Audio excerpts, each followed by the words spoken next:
Le livre Les 100 lieux de mémoire en Bretagne, c'est un travail de collaboration avec Pascal Horry. Ce livre-là a quelque chose d'original, c'est de montrer des lieux de mémoire en Bretagne. Il y a une suite logique en partant du néolithique jusqu'à aujourd'hui.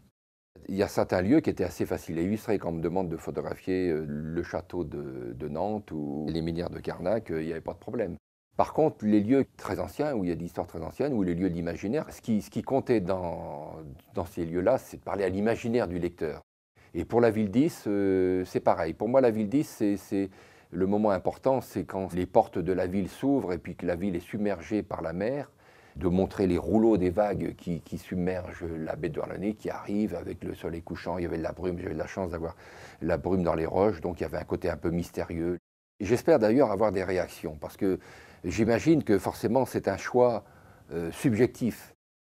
On a la chance d'avoir une région qui est très tellement riche au niveau de l'histoire, au niveau du patrimoine. Il y a un endroit aussi qui est complètement en dehors du temps et d'un personnage qui est un peu oublié aujourd'hui maintenant.